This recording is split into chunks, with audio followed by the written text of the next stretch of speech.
सनातन धर्म के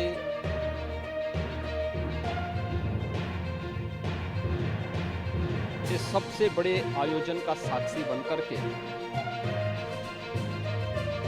गौरव की अनुभूति कर रहा है, प्रफुल्लित है। वहीं दूसरी ओर सनातन धर्म के खिलाफ सपारी लेकर के षड्यंत्र करने वाले तत्वों के द्वारा लगातार शरारत पे शरारत करते हुए झूठ के और असत्य के नित नए प्रतिमान भी गढ़े जा रहे हैं।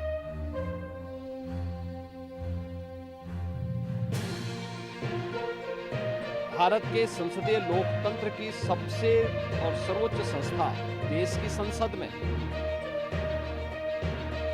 कांग्रेस अध्यक्ष श्री मल्लिकार्जुन खड़गे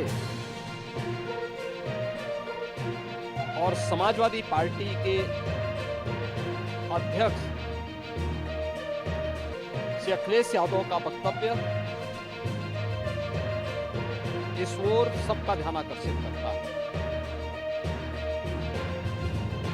ये दोनों वक्तव्य न केवल इनके सनातन धर्म विरोधी चरित्र को उजागर कराता है, बल्कि इनकी उस गिद्ध दृष्टि की ओर भी सबका ध्यान आकर्षित करता है, जो लगातार इस महाकुंभ के खिलाफ पहले दिन से दुष्प्रचार कर रहे हैं। इनका ये बयान न केवल सनातन धर्म का प्रहार है, बल्कि निंदनीय भी है और शर्मनाक भी। कांग्रेस अध्यक्ष का यह कहना कि प्रयागराज कुंभ में मौनी अमावस्या के दिन हजारों लोग मर गए, हमें अफसोस होता है। एक इतना वरिष्ठ नेता,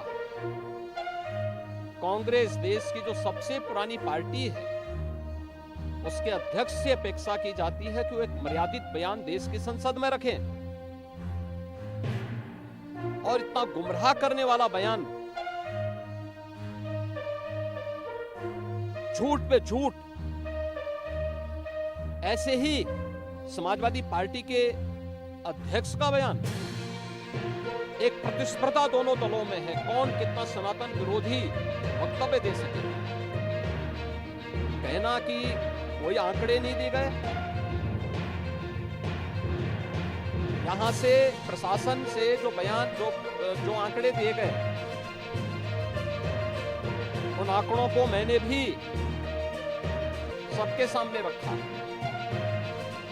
घटना दुखद थी, हर व्यक्ति दुखित था, और जितने क्विक रिस्पांस से मेला प्रशासन, पुलिस, एनडीआरएफ, एसडीआरएफ, सिविल डिफेंस, इन सब ने मिलकर के घायलों को हॉस्पिटल पहुंचाने का काम किया, अपने आप में एक मिसाल है। करोड़ों लोग प्रयागराज में उस दिन उपस्थित थे। ये दोनों दल चाहते थे और सनातन धर्म विरोधी चाहते थे कि बड़ा हादसा हो जाए। हमारी पहली प्राथमिकता थी कि किसी भी स्थिति में इसको हम जीरो हादसे तक लेके जाएं, लेकिन दुर्भाग्यपूर्ण तरीके से घटना घटित हुई। लेकिन जितनी क्विक रिस्पॉन्स से प्रशासन ने और सभी संबंधित संस्थाओं ने कार्य लेकर के उन्हें हॉस्पिटलाइज किया, उसमें कुछ लोग उस हादसे के शिकार हुए, और दुखद है। उन सभी परिवारों के प्रति हम लोगों ने अपनी संवेदना भी व्यक्त की और उसके लिए कुछ आर्थिक मुआवजा भी घोषित किया। यद्यपि किसी व्यक्ति की कमी मुआवजे से नहीं हो सकती, लेकिन तब भी हम लोगों ने एक प्रयास किया, घायलों का प्रॉपर उपचार कराया। ये सभी घायल आज भी कुछ प्रयागराज मेडिकल कॉलेज में हैं, बाकी अपने परिवार के सदस्यों के साथ चले गए।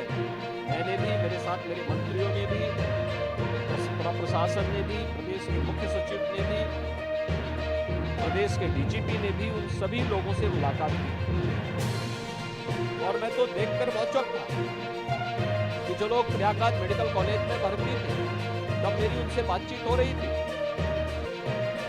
उनमें से सभी लोग ये कहा उनके द्वारा कहा जरा सा व्यवस्था में खामी नहीं, लेकिन हमारी किस्मत है या फिर ऐसी स्थिति पैदा हुई और उनके सभी पहलुओं को लेकर के सरकार भी जांच करा रही है और उसके लिए एक न्यायिक कमीशन भी हमने तत्काल गठित किया। लेकिन हमारी पहली प्राथमिकता थी कि जो ये लगभग 8 से 9 करोड़ लोग प्रयागराज में उपस्थित हैं, इन्हें सुरक्षित उनके घरों के लिए वापस भेजना। इन दोनों दलों और सनातन धर्म विरोधी उन सभी लोगों के वक्तव्य, जो लोग ये गुमराह करने वाले वक्तव्य दे रहे हैं कि लाखों लोगों ने स्नान नहीं किया, सरासर गुमराह करने वाला ये वक्तव्य देना कि कोई अमृत स्नान या साय स्नान नहीं हुआ, ये भी गुमराह करने वाला वक्तव्य है और सनातन धर्म की अवमानना ही नहीं, बदनाम करने की साजिश का हिस्सा कोई परंपरा बाधित नहीं है।